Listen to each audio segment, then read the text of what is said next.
ನಮಸ್ಕಾರ, ನಾನು ಪ್ರಸನ್ನ ದೊಡ್ಡಗುಣಿ. ಚಾಲುಕ್ಯ ನ್ಯೂಸ್ನ ವಿಶೇಷ ಕಾರ್ಯಕ್ರಮ ಹೇಮೆ ಕಿಚ್ಚು. ಕಳೆದ 2.5 ವರ್ಷಗಳಿಂದಲೂ ಕೂಡ ಹೇಮಾವತಿಯ ಹೋರಾಟ ನಿರಂತರವಾಗಿ ಕಲ್ಪತರು ನಾಡಿನಲ್ಲಿ ನಡೀತಾ ಇರುವಂಥದ್ದು. ಯಾವುದೇ ಕಾರಣಕ್ಕೂ ಕೂಡ ರಾಮನಗರ ಮತ್ತು ಮಾಗಡಿ ಭಾಗಕ್ಕೆ ಇಲ್ಲಿಂದ ಒಂದು ತೊಟ್ಟು ನೀರನ್ನು ಹರಿಸಲ್ಲ ಅಂತ ಹೇಳಿ ಸಾವಿರಾರು ರೈತರು ಹೋರಾಟಕ್ಕೆ ಹಿಡಿದಿರುವಂಥದ್ದು. ಈ ನಡುವೆ ಕಳೆದ 2 ದಿನಗಳಿಂದಲೂ ಕೂಡ ಸಾಕಷ್ಟು ಚರ್ಚೆ ಆಗ್ತಾ ಇರುವಂತಹ ವಿಷಯ ಈ ಒಂದು ಲಿಂಕ್ ಕೆನಾಲ್ ವಿಷಯ ಹೈಕೋರ್ಟ್ ಮೆಟ್ಟಿಲೇರಿದೆ. ಹಾಗಾಗಿ ಹೈಕೋರ್ಟ್ ನಲ್ಲಿ ಏನೆಲ್ಲ ಆಗ್ತಾ ಇದೆ, ಈ ಹೋರಾಟ ಯಾವ ತಾರ್ಕಿಕ ಹಂತಕ್ಕೆ ಬರ್ತಾ ಇದೆ ಅಂತ ಹೇಳಿ ನಾನು ರೈತ ಹೋರಾಟಗಾರರಂತ ಕಾಡ್ಶೆಟ್ಟಿಹಳ್ಳಿ ಸತೀಶ್ ಅವರ ಜೊತೆ ಮಾತಾಡ್ತಾ ಇದ್ದೇನೆ. ಕಾರ್ಯಕ್ರಮಕ್ಕೆ ಸ್ವಾಗತ ಸರ್. ನಮಸ್ಕಾರ ಸರ್, ಹೇಮಾವತಿ ಹೋರಾಟ ಯಾವಾಗ ಆರಂಭ ಆಯಿತು, ಸೊ ಯಾವಾಗ ಅಂತ್ಯವನ್ನು ಮಾಡಿಕೊಳ್ತಿದ್ದೀರಿ ನೀವು ಅಂತ? ಹೇಮಾವತಿ ಹೋರಾಟ ಯಾವಾಗ ಲಿಂಕ್ ಕೆನಾಲ್ ಮೂಲಕ ನಮ್ಮ ನೀರನ್ನು ಅಥವಾ ತಮ್ಮ ಪಾಲನ್ನು ನೇರವಾಗಿ ಅವರು ಪೈಪ್ಲೈನ್ ಮೂಲಕ ರಾಮನಗರಕ್ಕೆ ತೆಗೆದುಕೊಂಡು ಹೋಗುವಂಥ ಪ್ರಯತ್ನಕ್ಕೆ ಕೈ ಹಾಕಿದ್ರು. ಅವತ್ತಿನಿಂದ ಇದು ಪ್ರಾರಂಭ ಆಗಿದೆ. ನೀವು ಅಲ್ಲೇ ನೋಡಿದ್ದೀರಿ, ಅನೇಕ ಹೋರಾಟಗಳು ನಡೆದಿದ್ದಾವೆ. ರೈತರು, ರೈತ ಮುಖಂಡರುಗಳು, ಜನನಾಯಕರುಗಳು ಮತ್ತು ಎಲ್ಲದಕ್ಕಿಂತ ಮುಖ್ಯವಾಗಿ 25,000ಕ್ಕೂ ಹೆಚ್ಚು ರೈತರು ಬೀದಿಗಿಳಿದು ಕೆನಾಲ್ ಮೇಲೆ ನಿಂತು ಆ ಕಾಮಗಾರಿನ ನಿಲ್ಲಿಸಿದ್ದನ್ನು ನಾವು ನೋಡಿದ್ದೇವೆ.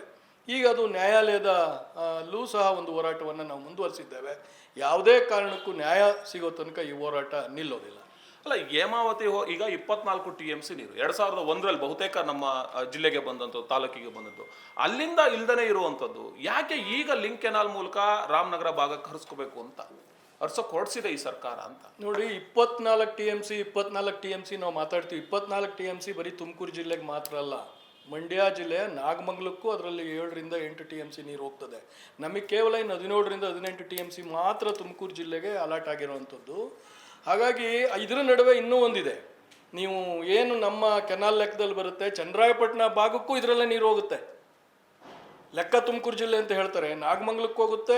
ಒಂದು 20-22 ನೀವು ಡಿಸ್ಟ್ರಿಬ್ಯೂಟರ್ಗಳ ಮೂಲಕ ಅಲ್ಲಿ ಚನ್ನರಾಯಪಟ್ಟಣಕ್ಕೆ ಹೋಗೋ ವ್ಯವಸ್ಥೆನೂ ಅವ್ರು ಮಾಡ್ಕೊಂಡಿದ್ದಾರೆ. ತುಮಕೂರು ಬ್ರಾಂಚ್ ಕೆನಾಲಿಂದನೇ ಹೋಗುತ್ತೆ. ಹಾಗಾಗಿ ನಮ್ಗೆ ಏನು ನೀವು 24 ಅಂತ ಮಾತಾಡ್ತೀರಿ ಅಥವಾ ನಮ್ಮ ಜಿಲ್ಲೆಗಿರೋ 18 TMC ಬಗ್ಗೆ ನಾವು ಮಾತಾಡ್ತೀವಿ, ಅದು ಇಲ್ಲಿನ ತನಕ ಹರಿಲಿಕ್ಕೆ ಸಾಧ್ಯ ಆಗಿಲ್ಲ. ಇದರ ನಡುವೆ ನನ್ನ ಭಾಗನ ಕುಣಿಗಲ್ಗೆ ಲೇಟ್ ಆಗ್ತದೆ ನೀರು ಬರೋದು, ಇಲ್ಲಿಂದ ಬಳಸ್ಕೊಂಡು ಬರೋದು ಏನಾಗಲ್ಲ. 10ರಿಂದ 12 ದಿನಕ್ಕೆ ಕೆನಾಲ್ ಮೂಲಕ ನೀರು ಹೋದರೆ ಕುಣಿಗಲ್ಗೆ ನೀರು ಹೋಗ್ತದೆ. ಆದರೆ ನಮಗೆ ತಡ ಆಗ್ತದೆ, ಅಲ್ಲಿನ ತನಕ ಕಾಯೋಕ್ಕಾಗೋದಿಲ್ಲ ಅಂಥೇಳಿ ನಾವು ಎಕ್ಸ್ಪ್ರೆಸ್ ಲಿಂಕ್ ಕೆನಾಲ್ ಮಾಡ್ತೀವಿ ಅಂತ ಹೇಳಿ ಪೈಪ್ಲೈನ್ ಮೂಲಕ ಮಾಡೋಕೆ ಹೊರಟಿದ್ದಿಲ್ಲ. ಇದು ಬಹಳ ಸರಳ. ನಾನು ಯಾವಾಗಲೂ ಹೇಳ್ತಿರ್ತೀನಿ, ಈಗ ನಾವು ರೈತರಿದ್ದೀವಿ. ಈಗ ನಮ್ಮದೊಂದು ತೆಂಗಿನ ತೋಟ ಇದೆ, ಒಂದು 7-8 ಮಡಿ ಇದೆ.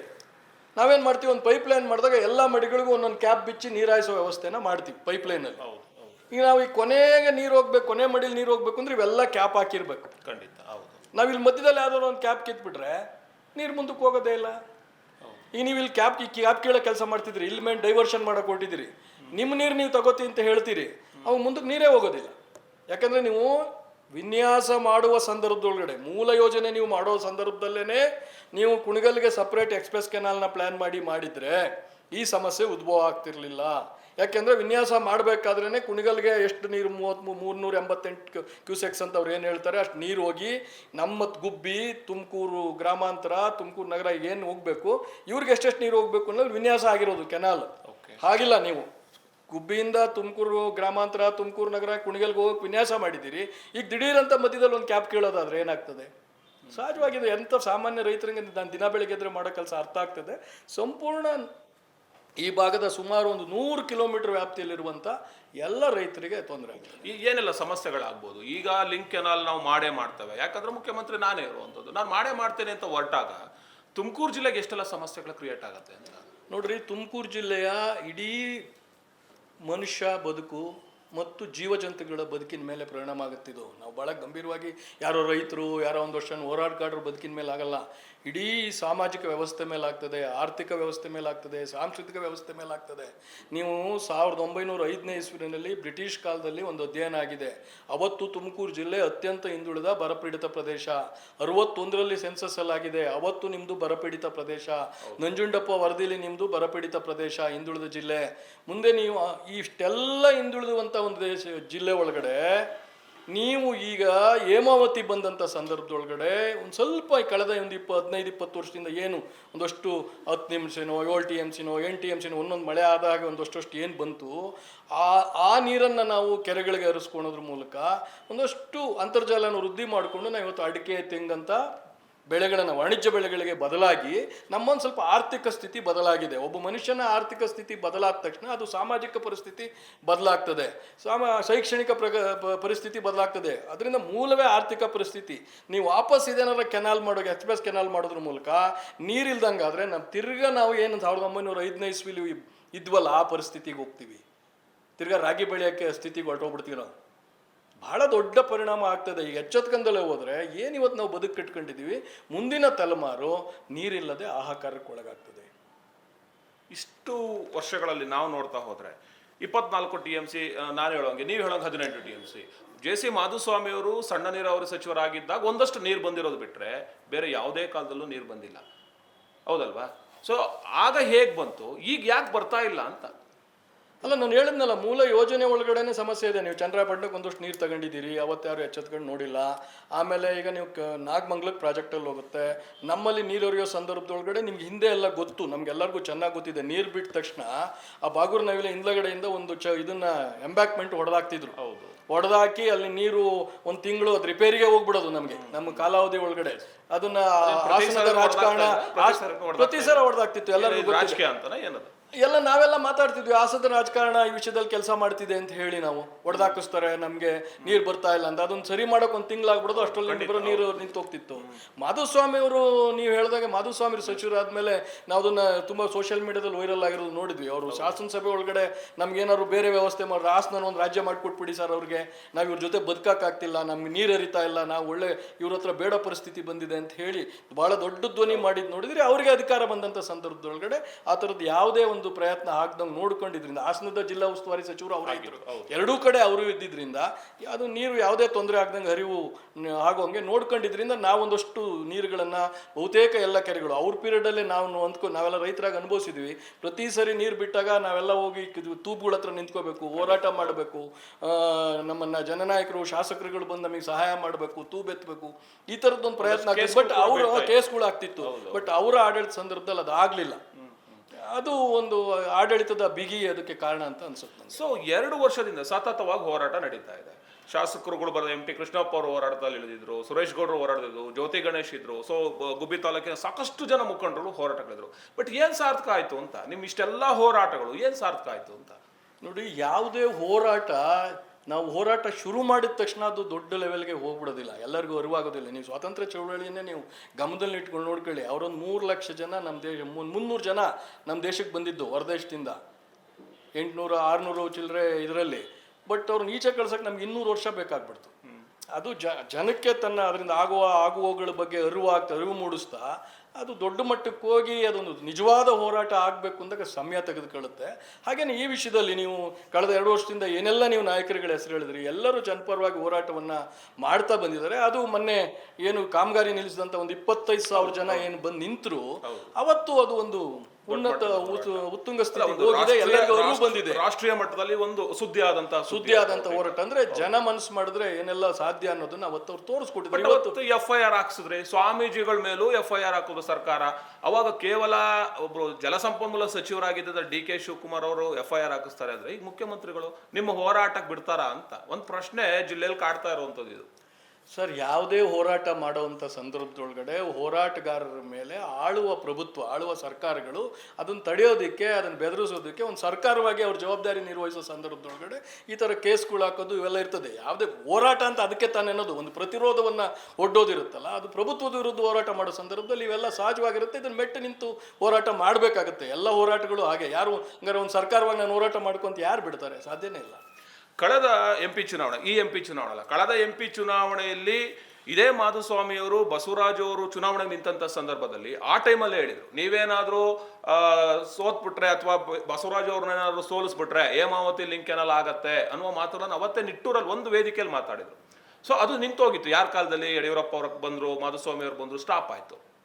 ಸೊ ಈಗ ಮುಂದಿನ ಹಂತಗಳಲ್ಲಿ ಏನೆಲ್ಲ ಆಗತ್ತೆ?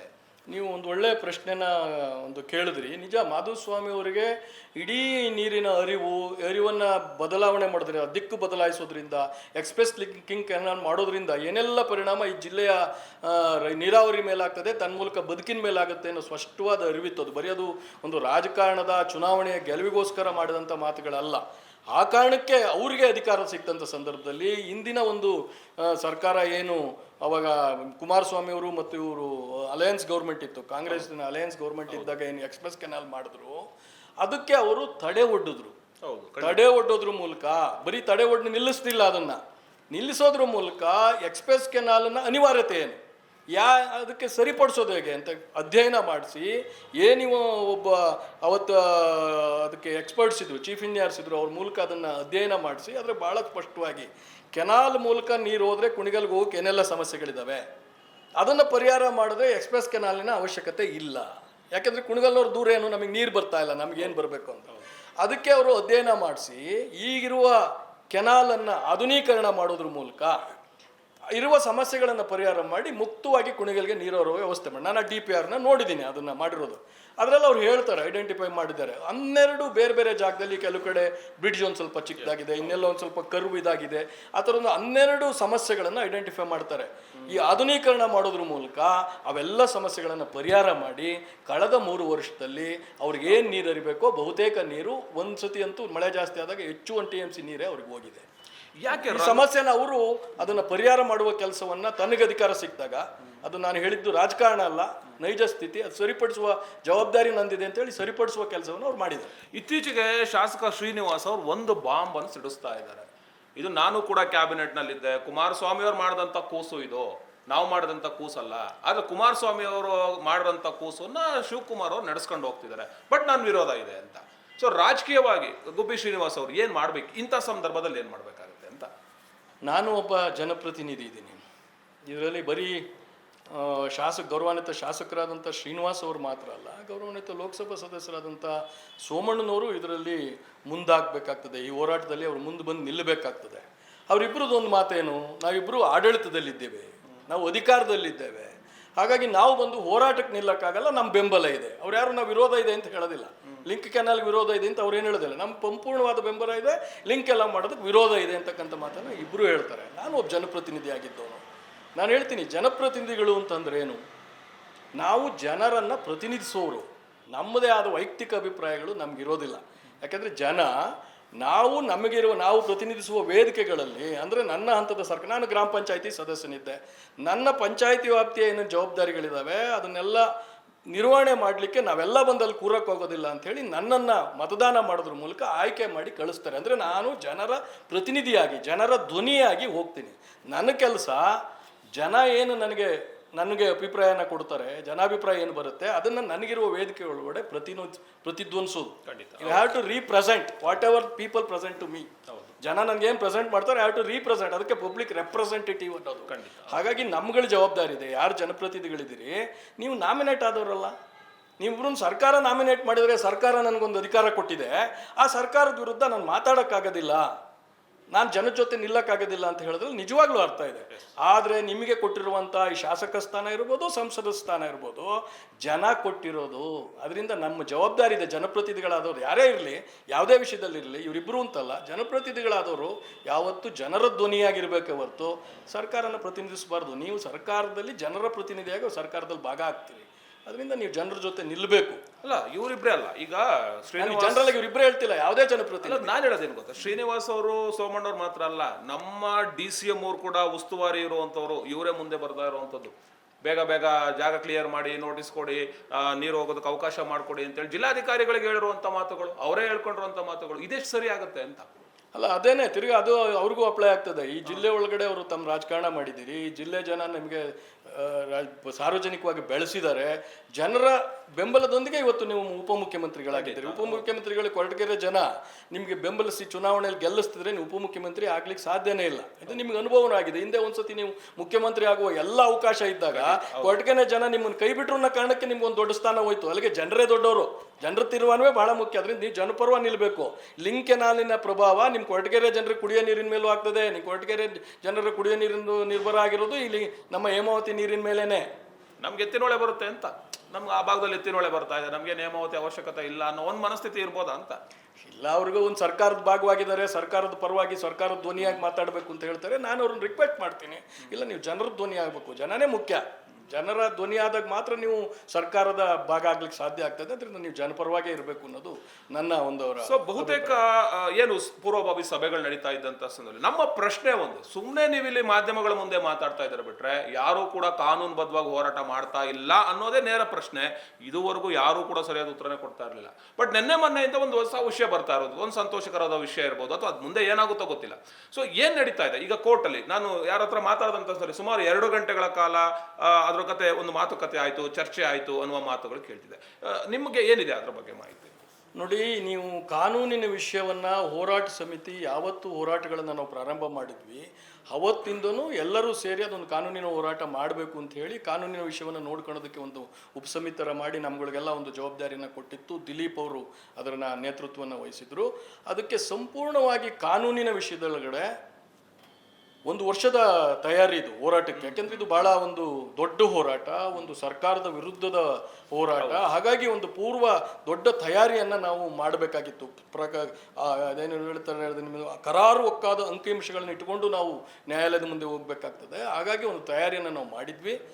ಮಾನ್ಯ ಮಾಜಿ ಸಚಿವರಾದಂಥ ಜನಪರ ಚಿಂತನೆ ಉಳ್ಳಂಥ JC ಮಾಧುಶ್ರೀ ಅವರವರು ಸಂಪೂರ್ಣವಾಗಿ ಕಾನೂನಿನ ತಮ್ಮ ಜ್ಞಾನದ ಅರಿವನ್ನು ಬಳಸಿ ಅವರು ನಮಗೆ ಸಂಪೂರ್ಣ ಮಾರ್ಗದರ್ಶನ, ಬರೀ ಅವರು ನಮಗೆ ಹೇಗೆ ಹೋಗ್ಬೇಕು ಅಂತ ಹೇಳಿದ್ದಲ್ಲ, ಲಾಯರ್ಗಳ ಜೊತೆ ಕೂತು ಹೇಗೆ ಅದನ್ನ ಮೇಜರ್ ಡ್ರಾಫ್ಟ್ನ ನಮ್ಮ ಆರ್ಗ್ಯುಮೆಂಟ್ಸ್ ಏನಿರಬೇಕು, ನಮ್ಮ ಕಂಟೆನ್ಷನ್ಸ್ ಏನಿರಬೇಕು ಎಲ್ಲವನ್ನ ತಯಾರು ಮಾಡಿಕೊಟ್ಟು ಆಮೂಲಾಗ್ರ ಅಧ್ಯಯನ ಮಾಡಿ ಪ್ರತಿದಿನ ನಾವು 1 ವರ್ಷ ಏನೇನಾರ ರೆಕಾರ್ಡ್ಸ್ ಮಾಡಿದ್ವಿ. ಆದಮೇಲೆ ಆರ್ಗ್ಯುಮೆಂಟ್ಗೆ ಹೋಗಿದ್ವಿ. ಶ್ರುತಿ ನಾಯ್ಡು ಅಂತ ಹೇಳಿ ಒಬ್ಬ ಹೆಸರಾಂತ ವಕೀಲರು ನಮ್ಮ ಪರವಾಗಿ ವಾದ ಮಾಡ್ತಿದ್ದಾರೆ. ಅದಕ್ಕೆ ಸಂಪೂರ್ಣ ಪ್ರತಿದಿನ ಅವರಿಗೆ ಸೂಕ್ತ ಮಾರ್ಗದರ್ಶನ ಇರ್ಬೋದು, ಸಲಹೆ ಕೊಡೋದ್ರ ಮೂಲಕ ಈ ಹೋರಾಟವನ್ನು ಅವರು ಹಿನ್ನೆಲೆಯಲ್ಲಿ ನಿಂತು ನಡೆಸ್ತಾ ಇದ್ರು. ಇದು ನಡೀತಾನೆ ಇದೆ, ನಮ್ಮ ಹೋರಾಟ ಸಮಿತಿ ಮೂಲಕ ಅದು ನಡೀತಾನೆ ಇದೆ. ಯಾಕೆ ಇಲ್ಲಿನ ತನಕ ಅದು ಸಾರ್ವಜನಿಕಗೊಳಿಸಿಲ್ಲ ಅಂದರೆ ನಾವು ಬೇರೆ ಬೇರೆ ತಯಾರಿಲಿದ್ದರಿಂದ, ಇದು ಒಂದು ಹೋರಾಟ ಆಗಿರೋದ್ರಿಂದ ಸಾರ್ವಜನಿಕಗೊಳಿಸೋದು ಒಳ್ಳೆಯದಲ್ಲ. ಪೂರ್ವ ತಯಾರಿ ಆಗಿ ಅದು ಕೋರ್ಟ್ಗೆ ಬಂದು ಅಂತ ಕಳೆದ 29ರಿಂದ ನಡೀತಿದೆ. ಇವತ್ತು ಆರ್ಗ್ಯುಮೆಂಟ್ ನಡೀತಿದೆ. ಅಂದರೆ ಸುದೀರ್ಘವಾಗಿ ಆರ್ಗ್ಯುಮೆಂಟು ನಡೀತಾ ಇದೆ. ನಮಗೆ ಇಡೀ ಆರ್ಗ್ಯುಮೆಂಟ್ಸ್ ನೋಡಿದಾಗ ನಮಗೆ ನಮ್ಮ ಪರವಾಗಿ ನಿಲುವು ಅಥವಾ ತೀರ್ಮಾನ ಬರುತ್ತೆ ಅಂತ ಅನ್ಸುತ್ತೆ. ಸರ್ಕಾರ ಇವತ್ತು 7-8 ಲಾಯರ್ಗಳನ್ನ, ದೊಡ್ಡ ದೊಡ್ಡ ಪ್ರಬಲ ಲಾಯರ್ಗಳು ನಿಂತು ಇವತ್ತು ಸರ್ಕಾರ ತಾಲೂಕು ಏನೋ ಇಟ್ಟಿದ್ದಾರೆ ಅಂತ. ಮಾಗಡಿಗೆ ಒಬ್ಬರು ಬಾಲಕೃಷ್ಣ ಅವ್ರನ್ನ ಮಾಗಡಿ ರೆಪ್ರೆಸೆಂಟ್ ಮಾಡಿ, ಕುಣಿಗಲ್ನ ರೆಪ್ರೆಸೆಂಟ್ ಮಾಡಿ, ನಮ್ಮ ಕಾಡ ಇದನ್ನ ರೆಪ್ರೆಸೆಂಟ್ ಮಾಡಿ, ಸರ್ಕಾರದ ಪರವಾಗಿ ಅಡ್ವೊಕೇಟ್ ಜನರಲ್ಲು, ಈ ಥರ ಒಂದು 7-8 ಜನ ಭಾಳ ಘಟಾನುಘಟಿ ವಕೀಲರುಗಳೇ ವಾದ ಮಾಡ್ತಿದ್ದಾರೆ. ಆದರೆ ನಮ್ಮ ಪೂರ್ವ ತಯಾರಿ ಮತ್ತು ನ್ಯಾಯ, ಇಲ್ಲಿ ನ್ಯಾಯ ಏನಿದೆ ಅದು ನಮ್ಮ ಪರವಾಗಿರೋದ್ರಿಂದ ನಮಗೆ ಅದು ಗೆಲುವಾಗುತ್ತೆ ಅಂತ ಅನ್ಸುತ್ತೆ. ಇಲ್ಲ, ಒಂದ್ ಕಡೆ ಕುಣಿಗಲ್ ಶಾಸಕರು ರಂಗನಾಥ್ ಅವರು, ಅವ್ರಿಗೆ ಆಲ್ರೆಡಿ ನೀರು ಹೋಗಿದೆ. 3 TMC ಏನು ಹೋಗ್ಬೇಕು ಅವ್ರಿಗೆ ನೀರು ಹೋಗ್ತಾ ಇದೆ. ವೈಡಾಲ್ ಮಾಡಿದ್ರೆ ಇನ್ನೂ ನೀಟಾಗೆ ಹೋಗುತ್ತೆ, ಅವ್ರ ಕೆರೆಗಳು ತುಂಬುತ್ತೆ. ಆದ್ರೂ ಕೂಡ ಲಾಯರ್ಗಳನ್ನ ನಾನು ಫೇಸ್ಬುಕ್ಕಲ್ಲಿ ನೋಡ್ತಾ ಇದ್ದೆ, ಅವ್ರ ಸೋಷಿಯಲ್ ಮೀಡಿಯಾಗಳಲ್ಲಿ ಅವರೇ ಖುದ್ದು ನಿಂತು 4-5 ಜನ ಲಾಯರ್ಗಳನ್ನ ಮಾತಾಡಿಸಿ ಅವರೇ ಮುಂಚೂಣಿಯಲ್ಲಿ ನಿಂತು ಬೇರೆ ತಾಲೂಕುಗಳಿಗೆನ ತಗೊಂಡು ಹೋಗ್ತಾ ಇದ್ದಾರೆ ಅಂತ ಅನ್ನಿಸ್ತಾ ಇದೆಯಾ ಅಂತ. ನೋಡಿ, ಇದರಲ್ಲಿ ಬಹಳ ಸ್ಪಷ್ಟವಾಗಿ ಒಂದು ಎದ್ದು ಕಾಣುತ್ತೆ. ಕುಣಿಗಲ್ಲಿನ ಕೆರೆ ಯಾವತ್ತು ಒಣಗಿದ್ ನೋಡಿದಿರಿ ನೀವು? ಅಲ್ವಾ? ಒಂದು ಕುಣಿಗಲ್ಗೆ ಅನ್ಯಾಯ ಆಗಿದೆ ಅನ್ನೋದಕ್ಕೆ ಕುಣಿಗಲ್ ಕೆರೆ ನೀವು ಇಲ್ಲಿಂದನೇ ಹೋಗೋದು ನೀರಿಲ್ದಲೇ ದಿನನೇ ನಾವು ನೋಡೇ ಇಲ್ಲ. ಕುಣಿಗಲ್ಲು ದೊಡ್ಡ ಕೆರೆ, ಬಹಳ ದೊಡ್ಡ ಕೆರೆ, ನಮ್ಮ ಜಿಲ್ಲೆಯಲ್ಲೇ ದೊಡ್ಡ ಕೆರೆ, ಒಣಗಿಲ್ಲ. ಅವ್ರಿಗೆ ಮಾರ್ಕೋನಹಳ್ಳಿ ಇದೆ. ಮಾರ್ಕೋನಹಳ್ಳಿ ನೀವು ಮಲ್ಲಗಟ್ಟೆ ಕೆರೆ ಮೂಲಕ ಏನು ಸಿಂಶಾ ವ್ಯಾಲಿ ನೀರು ಎಲ್ಲ ಎಲ್ಲೆಲ್ಲ ಹೋಗುತ್ತೆ ಅದೆಲ್ಲ ಸೀದಾ ಮಾರ್ಕನಹಳ್ಳಿಗೆ ಹೋಗುತ್ತೆ. ಮಾರ್ಕನಹಳ್ಳಿಲಿ ಅವ್ರಿಗೆ ಒಂದು 3-4 TMC ನೀರು ಸ್ಟಾಕ್ ಆಗುತ್ತೆ. ಅದಕ್ಕೆ ಸಬಾರ್ಡಿನೇಟ್ ಆಗಿ ಒಂದು ಮಂಗಳಾ ಜಲಾಶಯ ಮಾಡಲಾಗಿದೆ. ಮಂಗಳಾ ಜಲಾಶಯದ ಈ ಮಾರ್ಕನಹಳ್ಳಿ ಬ್ಯಾಕ್ ವಾಟರಿಂದ ಮಂಗಳಾ ಜಲಾಶಯ ಲೋಡ್ ಮಾಡ್ತಿದ್ದಾರೆ. ಅಂದರೆ ಮಾರ್ಕನಹಳ್ಳಿಲಿ ಏನು ನೀರು ಎಕ್ಸಸ್ ಬರುತ್ತೆ ಅದೆಲ್ಲ ಮಂಗಳಾ ಜಲಾಶಯಕ್ಕೆ ಹೋಗುತ್ತೆ. ಅವ್ರಿಗೆ ನೀರಿನ ಸಮಸ್ಯೆನೇ ಇಲ್ಲ. ಆಮೇಲೆ ನಾವು ಏನು 3 ವರ್ಷದ ವೈಡ್ನಿಂಗ್ ಆದಮೇಲೆ, ಆಧುನೀಕರಣ ಆದಮೇಲೆ 3 ವರ್ಷದ ನೀವು ಅಂಕಿಅಂಶಗಳನ್ನು, ಇಲಾಖೆ ಅಂಶಗಳು, ನಾವೇನು ಪ್ರಿಸ್ಯೂಮ್ ಮಾಡಿ ಹೇಳ್ತಿಲ್ಲ, ಇಲಾಖೆ ಅದನ್ನು ಕೋರ್ಟ್ಗೂ ಕೊಡಲಾಗಿದೆ. ಅಂಕಿಅಂಶಗಳೇನಿದೆ ಹೇಳ್ತವೆ ಭಾಳ ಸ್ಪಷ್ಟವಾಗಿ. ಅವ್ರಿಗೆ ಏನು ನೀರು ಹೋಗ್ಬೇಕು, ನೀರಿನ ಅವ್ರಿಗೆ ಸಮಸ್ಯೆನೇ ಇಲ್ಲ ಕುಣಿಗಲ್ಗೆ. ಇಲ್ಲಿ ನಾನು ಹೇಳ್ತಿರೋದು ಕುಣಿಗಲ್ಲಿನ ಜನತೆಯು ಎಚ್ಚರಿಕೊಳ್ಬೇಕಾಗಿದೆ. ಕುಣಿಗಲ್ಲ ಜನತೆಯೂ ಎಚ್ಚರಿಕೊಳ್ಬೇಕು. ಇನ್ನು ಮುಂದೆ ಮಾಗಡಿ ಹೆಸರಿನೊಳಗೆ ಶ್ರೀರಂಗಂ ಏತ ನೀರಾವರಿ ಮೂಲಕ ನಿಮಗೆ ರಾಮನಗರನ ಏನೀಗ ಬೆಂಗಳೂರು ದಕ್ಷಿಣ ಅಂತ ಹೇಳಿ ಹೆಸರು ಬದಲಾವಣೆ ಮಾಡಿ ಬಿಡದಿ ಮತ್ತು ಸುತ್ತಮುತ್ತಲಿನ 1000 ಎಕರೆ ಜಮೀನನ್ನು ವಶಪಡಿಸ್ಕೊಂಡು ಅಕ್ವೈರ್ ಮಾಡಿಕೊಂಡು ಅಲ್ಲೊಂದು ಸೆಟಲೈಟ್ ಟೌನ್ನ ಏನು ಮಾಡಬೇಕು ಅಂತ ಹೊರಟಿದ್ದಾರೆ. AI ಸಿಟಿ ಮಾಡ್ತೀವಿ, ಆರ್ಟಿಫಿಷಿಯಲ್ ಇಂಟೆಲಿಜೆನ್ಸಿನ ಸಿಟಿ ಮಾಡ್ತೀವಿ ಅಂತ ಹೊರಟಿದ್ದಾರೆ. ಅವ್ರಿಗೆ ನೀರು ಬೇಕು. ಇದ್ರಲ್ಲಿ ಬಹಳ ಗಂಭೀರವಾದ ವಿಷಯ ಇದೆ. ಈಗ ಒಂದು ವಾರದ ಪತ್ರಿಕೆಗಳನ್ನು ನೋಡಿದ್ರೆ ಬೆಂಗಳೂರಿನ ಜಲಮಂಡಳಿಯ ಅಧ್ಯಕ್ಷೆ ಡಾಕ್ಟರ್ ಮಂಜುಳಾರವರು ತಮ್ಮ ಇಂಜಿನಿಯರ್ಗಳಿಗೆ ಒಂದು ಕರೆ ಕೊಟ್ಟಿದ್ದಾರೆ. ಬೆಂಗಳೂರಿಗೆ ಈಗಿರೋ ನೀರು 2030 ಸಾಕಾಗೋದಿಲ್ಲ, ಹಾಗಾಗಿ ನಮ್ಗೆ ಎಕ್ಸಸ್ ವಾಟರ್ ಬೇಕಾಗ್ತದೆ, ಅದರಿಂದ ನೀವು ಕಬಿನಿ ಮತ್ತು ಹೇಮಾವತಿ ಡ್ಯಾಮ್ನಿಂದ ನೀರು ತೆಗೆದುಕೊಳ್ಳಕ್ಕೆ ಯೋಜನೆಯನ್ನು ರೂಪಿಸಿ ತಯಾರು ಮಾಡಿ ಅಂತಕ್ಕಂಥ ಇನ್ಸ್ಟ್ರಕ್ಷನ್ಸ್ ಕೊಟ್ಟಿದ್ದಾರೆ. ಒಂದು ಈಗಿರೋ ಬೆಂಗಳೂರಿಗೆ KRS ಇಂದ 2030 40 TMC ನೀರಿನ ಡಿಮ್ಯಾಂಡ್ ಇದೆ. ಇನ್ನು 3 ವರ್ಷ ಕಳೆದ್ರೆ 40 TMC ನೀರು ಬೇಕು. KRS storage ಕೆಪಾಸಿಟಿನೇ 40. ಅದೀಗಾಲೇ ಹೂಳು ತುಂಬಿಕೊಂಡಿದೆ. ಡ್ಯಾಮ್ಗಳೇನು ಶಾಶ್ವತವಾಗಿರೋದಿಲ್ಲ. ಒಂದು 70 ವರ್ಷ ಒಳಗೆ ಈಗ ತುಂಗಭದ್ರಾ ರಿಕ್ವೈರ್ಡ್ ಸ್ಟೋರ್ ಆಗಲ್ಲ, ಹೂಳು ತುಂಬ್ಕೊಂಡ್ಬಿಡುತ್ತೆ.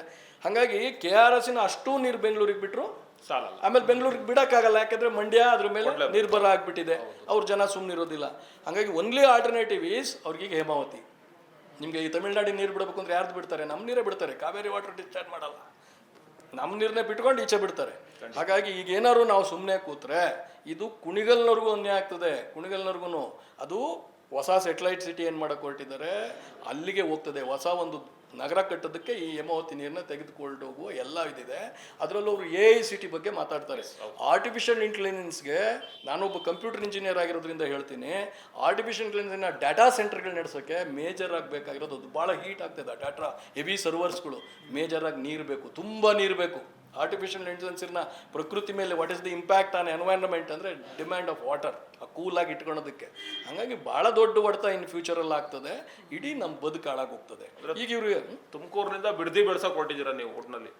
ನಮಗೆ ಕಾಣ್ತದೆ, ಮತ್ತೆ ಅಲ್ಲಿ ಎಲ್ಲಿ ನೀರು ತತ್ತೀರಾ ಅಂತ ಹೇಳ್ಬೇಕಲ್ಲ ನೀವು. ಈಗ ನಮಗೆ ಕಾಣ್ತಿರೋದೇನೀಗ ನೀವು ಶ್ರೀರಂಗಂ ಲಿಫ್ಟ್ ಇರಿಗೇಷನ್ ಮೂಲಕ ಎಲ್ಲಿ ಕೊಡ್ತೀರಿ ನೀರು?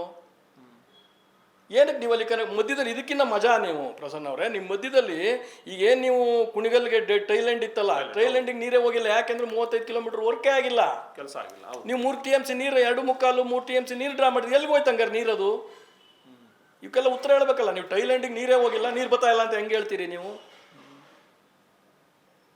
ಹಾಗೆ ಭಾಳ ದೊಡ್ಡ ಹೊಡೆತ ತುಮಕೂರ್ಗೆ ಆಗ್ತದೆ. ನೀವು ತುಮಕೂರ್ಗೆ ಏನಾಗ್ತದೆ, ನಿಮ್ದು ತುಮಕೂರು ನೋಡಿ, ಬುಗುಡ್ನಳ್ಳಿ ನೀರು ಬಿಡ್ಬೇಕಾದ್ರೆ ಏನು ಮಾಡ್ತಾರೆ, ಎಲ್ಲ ತೂಬುಗಳು ಮುಚ್ಕೊಂಡು ಕರ್ಕೊಂಡು ತಗೊಂಡು ಹೋಗ್ತಾರೆ. ಯಾಕೆ ಅಂದರೆ ಬುಗುಡ್ನಳ್ಳಿ ನಮ್ಮ ಕೆನಾಲ್ಗಿಂತ ಎತ್ತರದಲ್ಲಿದೆ. ಹಂಗಾಗಿ ಫುಲ್ ಲೋಡ್ ತಗೊಂಡು ಹೋದ್ರೆ, ನೀವಿಲ್ಲಿ ಎಕ್ಸ್ಪ್ರೆಸ್ ಕೆನಾಲಲ್ಲಿ ಹೋಗ್ಬಿಟ್ರೆ ಬುಗುಡ್ನಳ್ಳಿ ನೀರೇ ಹೋಗಲ್ಲ. ತುಮಕೂರು ನಗರದ ಜನತೆ ಕತೆ ಏನು?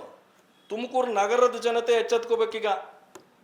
ಹೌದು, ಭಾಳ ದೊಡ್ಡ ಬದುಕಿದೆ ಅಲ್ಲಿ, ಇಂಡಸ್ಟ್ರಿಯಲ್ ಏರಿಯಾಗಳಿದ್ದಾವೆ ಸುತ್ತ. ನೀರು ಎಲ್ಲಿಗೆ ಹೋಗಿ, ನೀರು ಇನ್ನೂ ದೊಡ್ಡ ಸಮಸ್ಯೆ ಎದುರಾಗ್ತದೆ. ಹಿಂದೆ ಇದ್ದಂತಹ ಹೋರಾಟಗಾರರು ಯಾಕೋ ಇತ್ತೀಚೆಗೆ ಸ್ವಲ್ಪ ಇಂಜರ್ಗೆ ನಾನು ಬೇಡಪ್ಪ, ನಮ್ಮ ಕೆರೆಗಳು ತುಂಬಿಸಿದ್ರೆ ಸಾಕು, ನಾನೇನು ಬರಲ್ಲ ಅನ್ನೋ ಒಂದು ಮಾತುಗಳನ್ನ ಹೇಳ್ತಿದ್ದಾರೆ ಅಂತ ಅಲ್ಲಲ್ಲೇ ಸುದ್ದಿಗಳು ಕಾಣ್ತಾ ಇರುವಂಥದ್ದು. ಯಾಕೆ ಹಿಂಗಾಯ್ತು? ನಿಮ್ಮಲ್ಲೇ ಹೊಡೆದೋಗ್ತಾ ಇದೆ ಏನಾರು? ಸಂಘಟನೆಗಳೇನು ಹೊಡೆದೋಗ್ತಾ ಇಲ್ಲ, ನಾವಿನ್ನೂ ಯಾವುದು ಬೀದಿಗಿಳಿದು ಹೋರಾಟವನ್ನೇ ರೂಪಿಸಿಲ್ಲ. ಹೋರಾಟಕ್ಕೆ ಬಂದಿಲ್ಲ, ಅವತ್ತೆಲ್ಲ ಬರ್ತಾರೆ. ಅಲ್ಲ, ಹೇಳಿಕೆಗಳು ಹಂಗೆ ಬರ್ತಿದಾವೆ. ಹೇಳಿಕೆಗಳು ಬಂದಾಗ ಜನರು ಸೋಷಿಯಲ್ ಮೀಡಿಯಾಗಳಲ್ಲಿ ಬೇರೆ ಬೇರೆ ಬಾಯಿಗಳಲ್ಲಿ ಕೇಳಿದ್ದೀನಿ. ನಮ್ಗೇನದು ಅವರು ನೇರವಾಗಿ ನಾನು ಹೋರಾಟಕ್ಕೆ ಬರಲ್ಲ ಅಂತ ಯಾರು ಹೇಳಿಲ್ಲಲ್ಲ. ಇದು ಸೋಷಿಯಲ್ ಮೀಡಿಯಾ ಯುಗ. ಇದರಲ್ಲಿ ಸೋಷಿಯಲ್ ಮೀಡಿಯಾದಲ್ಲಿ ಬಂದಿದ್ದನ್ನೆಲ್ಲ ಅವ್ರ ಅಭಿಪ್ರಾಯ ಅಂತ ನಾವು ಅಂದ್ಕೊಳಕ್ಕಾಗಲ್ಲ. ಯಾರ್ಯಾರನ್ನ ಆಗ್ತಾರೆ ಗೊತ್ತಿಲ್ಲ. ಹೋರಾಟಕ್ಕೆ ಹೋದಾಗ ಅವರು ಜನರ ಮುಂದೆ ತೆರೆ ಮೇಲೆ ಬರಲೇಬೇಕಲ್ಲ ಪಿಕ್ಚರು. ಇದೆಲ್ಲ ಟ್ರೈಲರ್ ಥರ ಇವೆಲ್ಲ ಬಂದಿದ್ದನ್ನೆಲ್ಲ ನಾವು ಅಂದ್ಕೊಂಡು ಪಿಕ್ಚರಿಂಗ್ ಇದೆ ಅಂತ ಹೇಳೋಕ್ಕಲ್ಲ, ಪೂರ್ಣ ಪಿಕ್ಚರ್ ನೋಡಬೇಕು. ಹೋರಾಟಕ್ಕೆ ಬೀದಿಗಿಳಿದಾಗ ಎಲ್ಲರೂ ಬಂದು ನಿಂತ್ಕೋಬೇಕಾಗ್ತದೆ. ಅವತ್ತವ್ರು ಆ ಥರದ್ದೇನಾರು ಆಸಕ್ತಿ ಜನರ ಮುಂದೆ ಅವ್ರು ಬೆತ್ತಲಾಗ್ತಾರೆ. ನನಗೆ ಸೋಮಣ್ಣವ್ರ ಬಗ್ಗೆ ಹೇಳೋದು, ಸೋಮಣ್ಣವರು ಗುಬ್ಬಿಗೆ ಬಂದಾಗ ಅಥವಾ ಈ ಜಿಲ್ಲೆಗೆ ಬಂದಾಗ ಹೇಳಿದ್ದು, ನಾನು ಯಾವುದೇ ಕಾರಣಕ್ಕೂ ಲಿಂಕ್ ಕೆನಾಲ್ ಹೋರಾಟಕ್ಕೆ ಇಲ್ಲೇ ಮಲ್ಕೊಂಡ್ಬಿಡ್ತೀನಿ, ನಾನು ಯಾವುದೇ ಕಾರಣಕ್ಕೂ ನಾನು ನೀರು ಬಿಡಲ್ಲ ಅಂತ ಹೇಳದಂತ ಸೋಮಣ್ಣವರು ಯಾಕೋ ಮಾತೇ ಆಡಲ್ಲ. ಯಾವಾಗಲೂ ಒಂದ್ಸರಿ ಮಾತಾಡೋದು ಬಿಟ್ರೆ ಮತ್ತೆ ಮಾತಾಡ್ತಾ ಇಲ್ಲ ಅಂತ. ಸೋಮಣ್ಣವರು, ನಾನು ನಿಮ್ಮ ವಾಹಿನಿ ಮೂಲಕ ಹೇಳಲಿಕ್ಕೆ ಬಯಸ್ತೇನೆ, ಅವರು ಕೇವಲ ರೈಲ್ವೆ ಮಂತ್ರಿ ಅಲ್ಲ.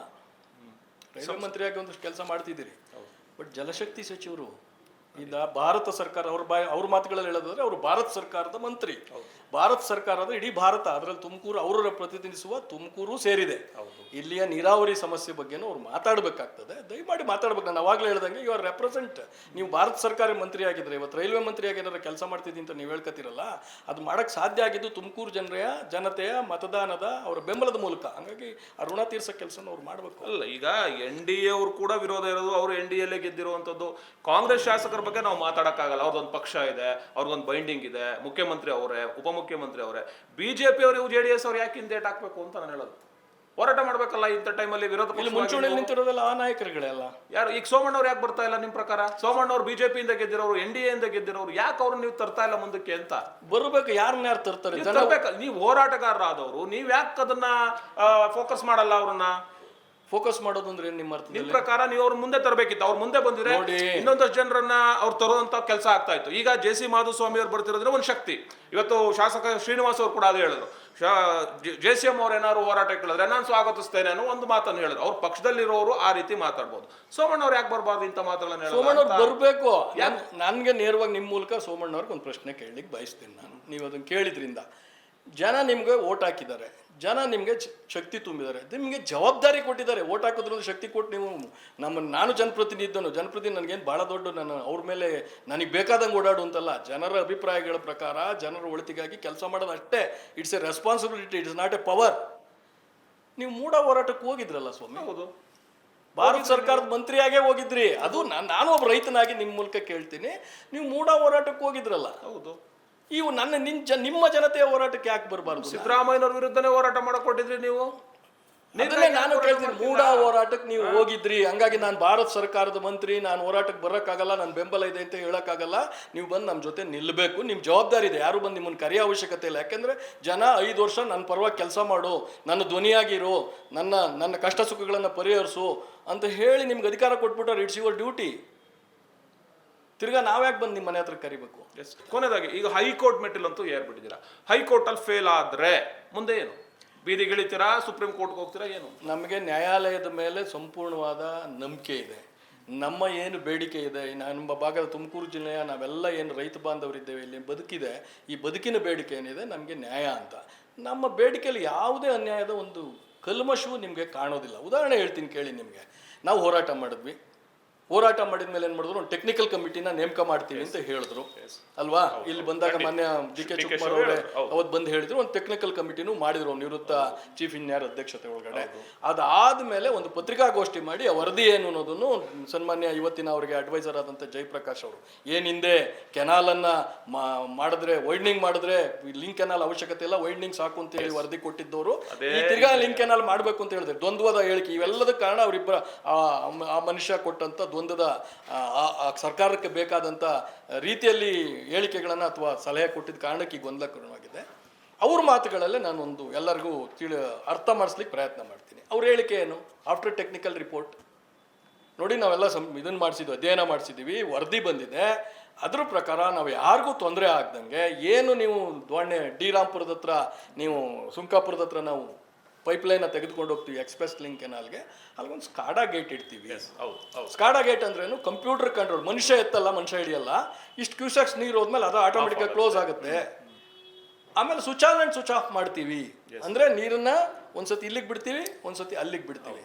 ನಂದು ನೇರವಾಗಿ ಪ್ರಶ್ನೆ, ಎಂಥ ಸಣ್ಣ ಮಗುಗೂ ಅರ್ಥ ಆಗ್ತದೆ. ನೀವು ಎಕ್ಸ್ಪ್ರೆಸ್ ಕೆನಾಲ್ ಮಾಡೋದ್ರಿಂದ ಮುಂದಕ್ಕೆ ಹೋಗೋಕ್ಕೆ ಏನೂ ತೊಂದರೆ ಆಗೋದಿಲ್ಲ ಅಂದರೆ ಗೇಟ್ ಹಾಕಿ ಇಡ್ಬೇಕು. ನೀವು ಗೇಟ್ ಹಾಕಿಡ್ತಿದ್ದೀರಿ ಅಂತಂದರೆ ಎಕ್ಸ್ಪ್ರೆಸ್ ಕೆನಾಲಲ್ಲಿ ನೀರು ಹರಿದ ತಕ್ಷಣ ಮುಂದಕ್ಕೆ ನೀರು ಹೋಗಲ್ಲ. ಅದರಿಂದ ಎಕ್ಸ್ಪ್ರೆಸ್ ಕೆನಾಲ್ ಕ್ಲೋಸ್ ಮಾಡಿ ಮುಂದಕ್ಕೆ ನೀರು ಹರಿಸ್ತೀವಿ. ಇಷ್ಟೇ ತಾನೆ? ಇಲ್ಲೇ ಮುಗಿದೋಯ್ತಲ್ಲ ನಿಮ್ಮದು.